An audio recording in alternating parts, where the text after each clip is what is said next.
ይሄ የምታዩት የአፋር ትሪያንግል ይባላል። አፋሮች ጅቡቲም አሉ፣ ኢትዮጵያም አሉ፣ ኤርትራም አሉ።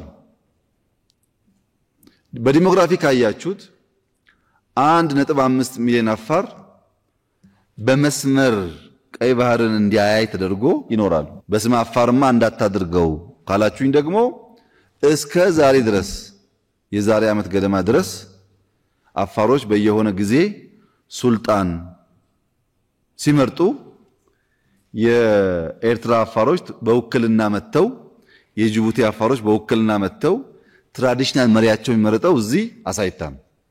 አንድ ቋንቋ አንድ ባህል ብቻ አይደለም፣ መንግስት ያለበት ቦርደር ያለበት ቢሆንም የኔ ሱልጣን ያለው ብለው በጋራ ይኖራሉ። ስለዚህ በታሪክም አይሰራም በዲሞግራፊም አይሰራም ማለት ነው። አፋር ስለሆነ አይ በአፋር ብቻ ለምን ታየዋለህ በሶማሌስ ሊባል ይችላል። ትክክል ነው። ሶማሌ ኢትዮጵያ ውስጥ አለ፣ ጅቡቲ ውስጥ አለ፣ ኬንያ ውስጥ አለ፣ ሶማሊያ ውስጥ አለ። ይሄ ዋናውን ሁሉ ቦታ አለ፣ ግን በዋና የሚኖረው ጅቡቲ ያለው ሶማሌ ግን ቀይ ባህርን አክሰስ ያደርጋል። ሶማሌ ያለው ሶማሌ ደግሞ ቀይ ባህርንም ኢንዲያ ኦሽንም አክሰስ ያደርጋል። ኬንያ ያለው ሶማሌ ኢንዲያ ኦሽን አክሰስ ያደርጋል። ኢትዮጵያ ያለው ሶማሌ ምን በድሎ ነው ለብቻው ሁሉም ጋር ያለ ሶማሌ ያገኘ? ኢትዮጵያ ውስጥ ያለው ሶማሌ ለምን ተከለከለ? ህዝብ እዚህም ካለ እዚያም ካለ ለምንድነው ለብቻ የተከለከለው? ምናልባት አንሶም ሊሆን ይችላል። አንዳንዴ ሪሶርስ ያንስና ሽሚያ ይፈጠራል። በዓለም ላይ 44 አገሮች አሉ ላንድ ሎክድ የሚባሉ ወደ ውሃ ያልቀረቡ። ከ44ቱ ሀገራት የኢትዮጵያን ህዝብ ቁጥር የሚያክል የለም። 120 ሚሊዮን ህዝብ ይዞ ላንድ ሎክድ የሆነ በዓለም ላይ አንድም ሀገር የለም። ምን ማለት መሰላችሁ? 5 ሚሊዮን ብንሆን ኢትስ ኦኬ እንደ ነገሩ፣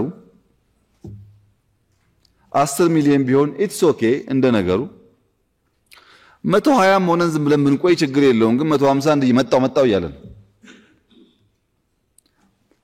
በ2050 ደግሞ ደብል ያደርጋል ይባላል። ኢትዮጵያ ህዝብ ከ350 ሚሊዮን ይበልጣል ይባላል። ግምት ነው እሱ።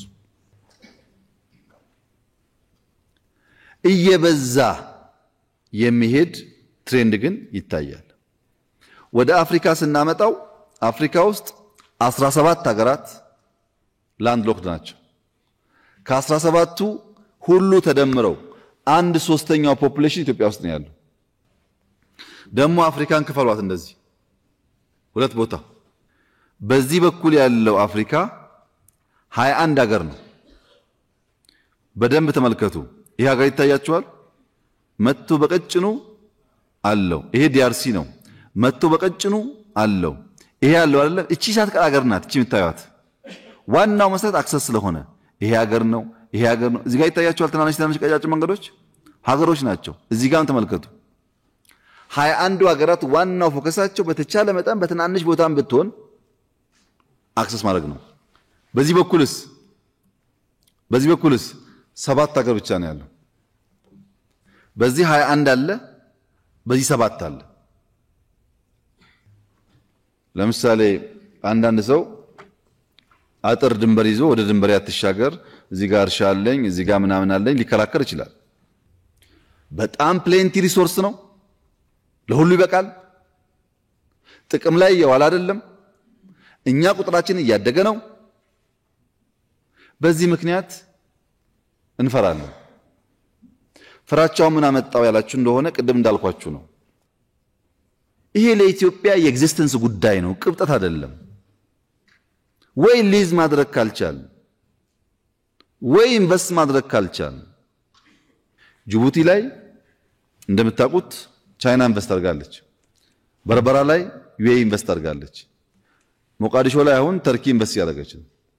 ተርኪ ከመጣ ዩኤኢ ከመጣ ምናምን ከመጣ ምን አለበት እኛ ተጠቃሚዎቹስ ኢንቨስት ብናደርግ በጋራ ለመኖር?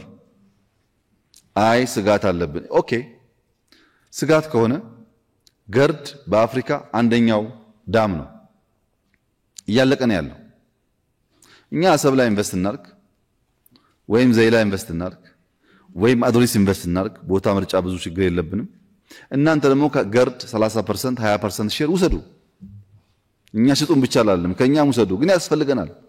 አይ ገርድ አንፈልግም ካላችሁ የኢትዮጵያ አየር መንገድ በአፍሪካ አንደኛ ነው። በጣም ትልቅ አየር መንገድ ነው። 20-30% ውሰዱ። ለኛም ደግሞ ፖርት ስጡ።